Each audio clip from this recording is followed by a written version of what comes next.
트럼프 미 대통령 당선인이 기자회견에서 해외 투자 유치와 함께 파나마 운하와 그린란드에 대한 통제를 위해 군사 개입 배제를 약속할 수 없다고 말했습니다. 미국을 방문하고 있는 안덕근 산업통상자원부 장관은 워싱턴을 찾아 한미 경제 협력을 위한 본격적인 접촉에 나섭니다. 워싱턴 연결해 보겠습니다. 홍상희 특파원. 네, 워싱턴입니다. 네, 트럼프 당선인이 예정이 없던 기자회견을 열었습니다. 이번에도 해외 투자 유치 이야기가 나왔다고요?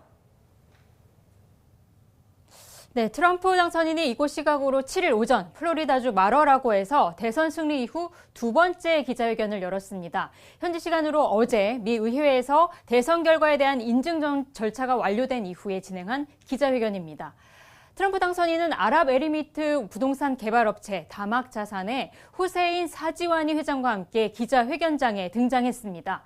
사지와니 회장은 이 자리에서 미국 전역의 데이터 센터를 구축하는 데 200억 달러, 우리 돈으로 약 29조 원을 투자하기로 했다고 발표했습니다. 지난달 16일 손정희 소프트뱅크 그룹 회장이 1,000억 달러 대미 투자를 발표했던 기자회견과 같은 형식으로 진행이 된 건데요. 투자 발표 이후 이어진 질의응답에서 관심을 모았던 내용이 있었는데 이 파나마 운하와 덴마크령의 그린란드 문제가 불거졌습니다. 지난달 파나마 운하 사용료 인하를 요구하며 운하 반환을 요구할 수 있다고 말했던 트럼프 당선인이 파나마와 운하 문제를 지금 논의를 하고 있다고 밝혔습니다. 또 파나마 운하와 함께 인수에 관심이 있다고 밝혔었던 덴마크령 그린란드의 통제권 확보를 위한 무력 사용 배제에 대해 약속할 수 없다라고 말을 했습니다. 직접 들어보시겠습니다.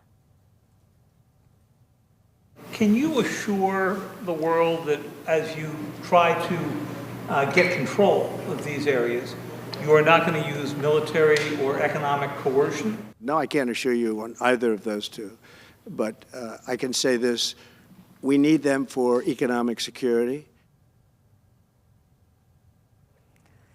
이번 트럼프 당선인의 기자회견도 결국에는 외국 기업의 대미 투자에 방점을 두고 있었는데 이런 가운데 지금 취임식을 앞두고 안덕근 산업통상자원부 장관이 오늘 워싱턴에 도착하죠? 네, 그렇습니다. 안덕근 장관은 현지 시간으로 지난 6일부터 우리 기업들이 진출해 있는 조지아주를 먼저 찾았는데요. 공화당 소속인 브라이언 캠프 주지사를 만나 조지아주에 투자한 한국 기업에 대한 지원을 먼저 촉구했습니다.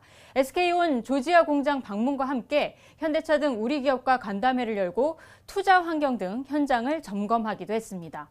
현지 시간으로 오늘 저녁에는 워싱턴 DC에 도착을 하는데요. 안 장관은 내일부터 공화당 소속 의원들과 연방정부 인사들을 잇따라 만나 산업 통상, 에너지 분야에서의 협력 강화를 모색할 예정입니다. 특히 트럼프 당선인의 취임을 앞두고 보편 과세와 인플레이션 감축법에 따른 보조금 축소 등이 예상이 되고 있는데 우리 기업의 투자가 안정적으로 이루어질 수 있도록 미 의회에 지원을 집중적으로 요청할 계획입니다. 지난달 비상계엄 사태 이후 미국을 방문하는 최고위급 인사인데다 트럼프 당선인의 취임을 10여일 앞둔 방문으로 관심을 모으고 있는데요. 특히 트럼프 당선인이 지난 11월 미국 조선업에 한국의 도움이 필요하다는 언급에 이어서 최근에는 미 해군 군함 건조에 동맹국을 활용할 것이라고 말하면서 한미 조선 사업에 대한 협력 논의가 이뤄질지도 관심을 모으고 있습니다. 지금까지 워싱턴에서 전해드렸습니다.